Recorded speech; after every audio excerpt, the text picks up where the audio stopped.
Assalamualaikum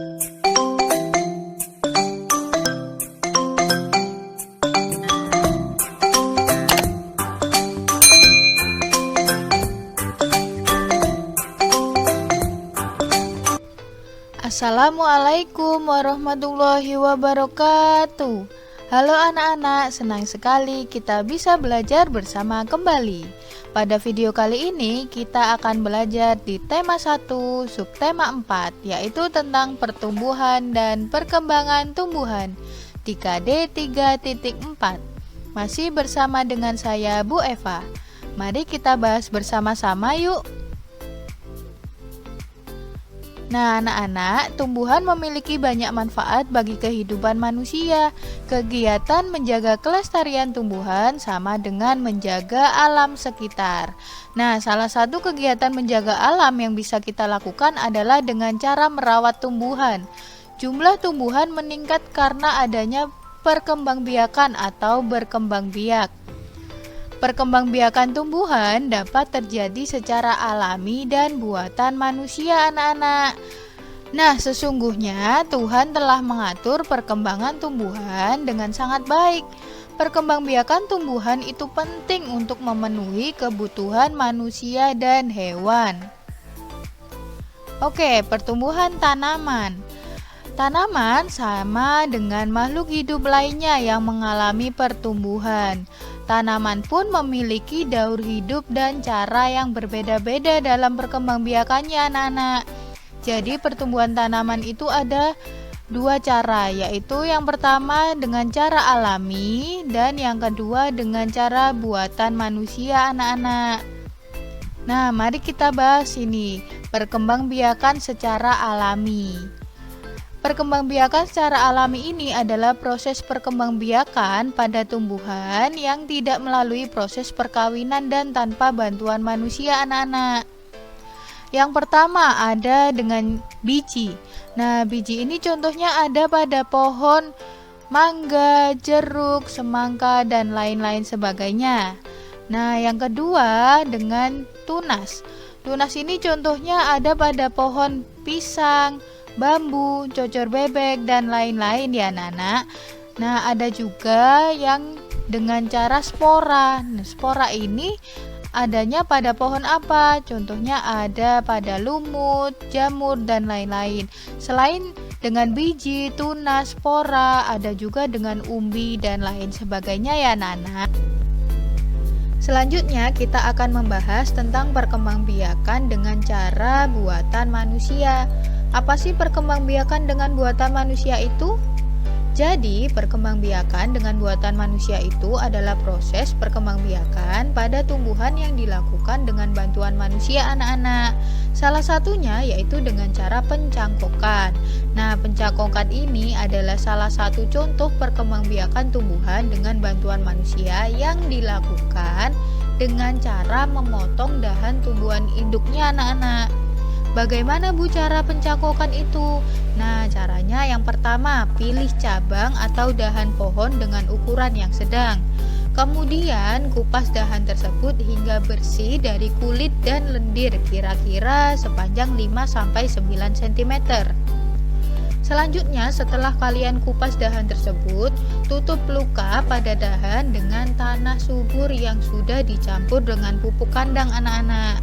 Nah, setelah itu kalian bungkus dengan plastik atau sabut kelapa dan ikat dengan tali. Nah, selanjutnya siram cangkokan tersebut setiap pagi dan sore. Biasanya akar akan tumbuh dalam waktu sekitar 1-2 bulan, anak-anak. Setelah akarnya tumbuh banyak, potong cabang dari induknya, anak-anak. Kemudian tanam di tempat yang teduh ya. Nah, itu adalah cara bagaimana pencangkokan pada tumbuhan. Selain dengan cara pencangkokan, perkembangbiakan buatan manusia itu bisa dengan stek dan juga menempel, gitu ya.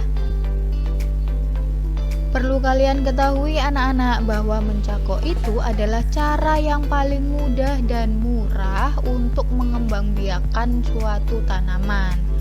Keuntungannya apa sih mencangkok itu? Jadi keuntungan dari mencangkok yang pertama, tanaman tumbuh lebih cepat dari biasanya. Yang kedua, mutu tanaman biasanya lebih baik dari tanaman induknya anak-anak. Nah, dari keuntungan tersebut, mencangkok juga memiliki kekurangan. Apa sih kekurangannya? Jadi kekurangan dari mencangkok adalah lebih mudah roboh, gitu ya. Selain cara berkembang biak yang berbeda-beda, tumbuhan juga memiliki bentuk dan warna daun yang berbeda-beda pula anak-anak.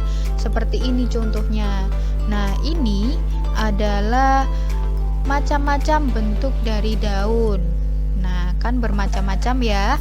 Dan yang sebelah sini adalah macam-macam dari warna daun. Ada warna hijau, warna kuning, warna oranye.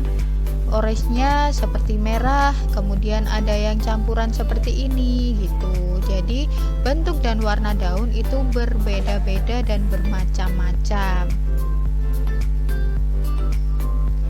Nah, kita akan masuk dalam pembahasan perkembangbiakan tumbuhan dengan biji. Perkembangbiakan tumbuhan dengan biji. Nah, anak-anak, sebagian besar tumbuhan berkembang biak dengan biji. Sekarang coba perhatikan gambar perkembangbiakan tumbuhan atau pohon mangga berikut ini, yang dimulai dari tumbuhan dewasa akan berbunga dan akan menghasilkan buah. Kemudian di dalam buah tersebut terdapat biji anak-anak. Nah, biji tersebut akan berkembang menjadi tanaman baru. Nah, ini bisa kalian lihat, biji tersebut akan tumbuh akar, kemudian tumbuh akar dan tunas. Nah, kemudian akan menjadi pohon kecil. Setelah itu tanaman baru tersebut atau pohon kecil ini akan tumbuh menjadi pohon dewasa, kemudian akan berbunga dan kemudian akan menghasilkan buah kembali, begitu seterusnya. Nah, perputaran pada tahapan perkembangan tersebut membentuk sebuah siklus atau daur hidup anak-anak. Perhatikan gambar bagian-bagian biji di bawah ini. Nah, ini adalah gambar bagian-bagian dari biji. Yang ini, daerah sini dinamakan selimut biji. Gunanya untuk apa? Untuk melindungi biji. Kemudian, nah, daerah sini yang berwarna kuning ini itu namanya embrio. Nah, embrio ini adalah calon tumbuhan baru. Yang terakhir di sini di daerah ini adalah kotiledon namanya. Kotiledon ini adalah sumber makanan untuk calon tumbuhan baru. Itu adalah bagian-bagian dari biji ya anak-anak. Nah, amati gambar berikut ini. Gambar menunjukkan daur hidup tanaman semangka. Lengkapilah bagian daur hidup berikut dengan gambar yang sesuai. Jadi di sini ada seperti kotak-kotak dan di sini ada gambar pertumbuhan dari semangka. Coba kalian urutkan ya. Di sini ada huruf A, kemudian B, C, D, dan E. Silahkan kalian lihat pada buku tematik halaman 155 ya. Mari kita isi bersama-sama. Dimulai dari biji. Jadi awalnya adalah biji. Daur hidup tanaman semangka diawali dengan biji yang dihasilkan dari buah semangka yang sudah matang anak-anak. Kemudian yang kedua yaitu kecambah. Setelah ditanam dalam tanah, biji semangka akan tumbuh atau berkecambah. Nah, yang ketiga yaitu tumbuh. Selanjutnya tanaman semangka akan tumbuh memanjang dengan beberapa daun yang berjajar. Nah, yang keempat yaitu berbunga anak-anak. Setelah tumbuh itu berbunga. Tanaman semangka akan menghasilkan bunga saat tanaman tersebut telah dewasa. Nah, yang terakhir adalah berbuah. Setelah terjadi penyerbukan pada bunga, terbentuklah buah semangka. Buah semangka yang pada mulanya kecil akan semakin besar.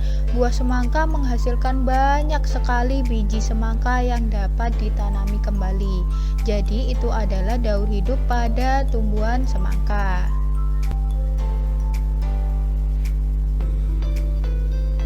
Selanjutnya kita akan membahas tentang perkembangbiakan tumbuhan dengan tunas. Nah, apa sih tunas itu? Jadi, tunas adalah anakan yang tumbuh di dekat tumbuhan induknya anak-anak. Contohnya apa saja? Ada tanaman cocor bebek, kemudian pohon pisang, kemudian pohon bambu, dan lain sebagainya. Nah, anak-anak, tunas pada cocor bebek ini itu tumbuh di daun induknya atau disebut dengan tunas daun anak-anak. Jadi, tunas pada cocor bebek ini tumbuh di tepi daun seperti ini. Jadi, ini adalah tunas pada tumbuhan cocor bebek ini ya, yang ada di tepi daun. Selanjutnya, tunas pada pohon pisang dan pohon bambu itu tumbuh dari batang yang ada di dalam tanah dan tumbuh di dekat tumbuhan induknya seperti ini anak-anak. Nah, ini adalah tunas pada pohon pisang dan ini adalah tunas pada pohon bambu. Jadi, berbeda dengan cocor bebek yang ada di tepi daunnya. Kalau pisang dan bambu ada di dekat tumbuhan induknya atau tumbuh dari batang yang ada di dalam tanah. Selanjutnya, kita akan membahas tentang perkembangbiakan tumbuhan dengan umbi. Nah, anak-anak, perkembangbiakan tumbuhan juga dapat dilakukan dengan umbi.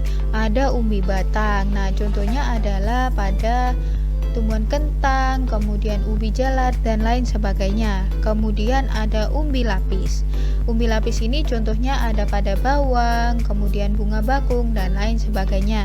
Dan yang terakhir yaitu dengan umbi akar anak-anak.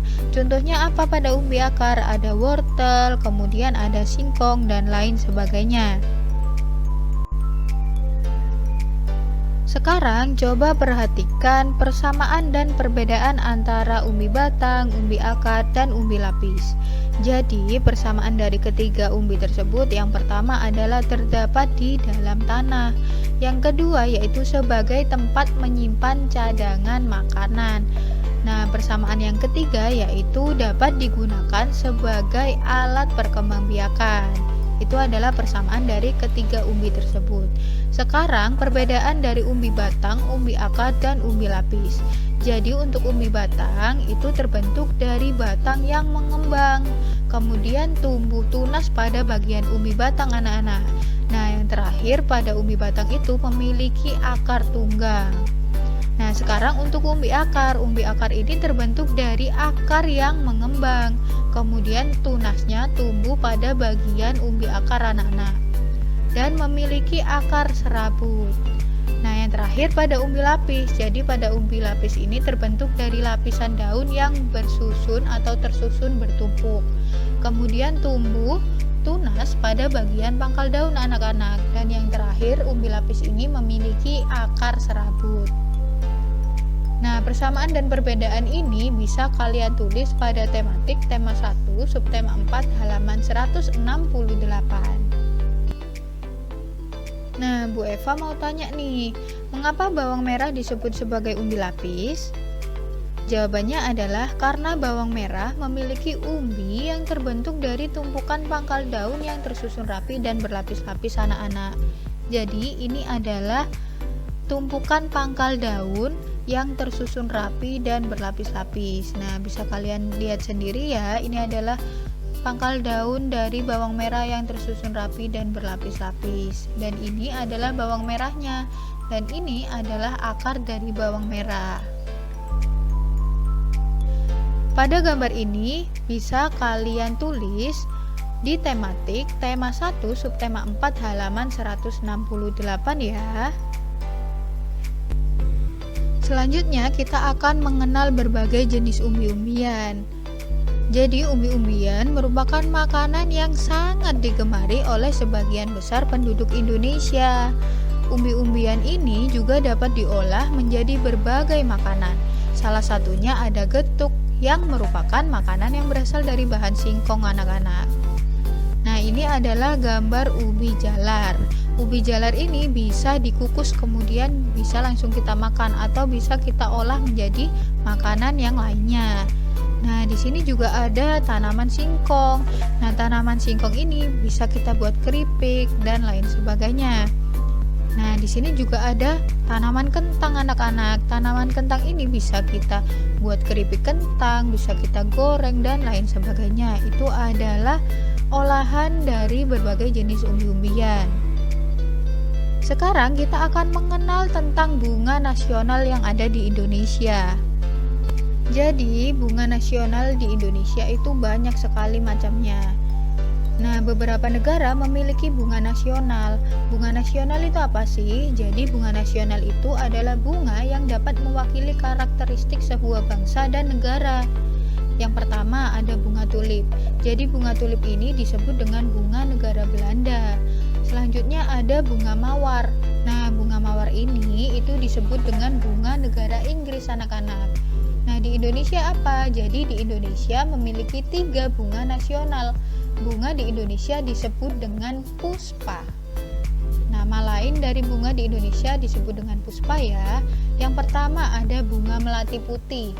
Jadi bunga melati putih ini bisa disebut dengan puspa bangsa. Yang kedua ada bunga anggrek bulan. Jadi bunga anggrek bulan ini disebut dengan puspa pesona. Dan yang terakhir ada bunga Rafflesia arnoldi atau jika di Indonesia disebut dengan puspa langka. Jadi itu adalah beberapa contoh bunga nasional dan bunga-bunga yang ada di Indonesia. Alhamdulillah pembelajaran kita hari ini sampai di sini dulu ya. Semoga pembelajaran kita hari ini bisa bermanfaat untuk kita semua. Bu Eva ucapkan terima kasih banyak atas semangat kalian dalam belajar. Sekian dari Bu Eva. Wassalamualaikum warahmatullahi wabarakatuh.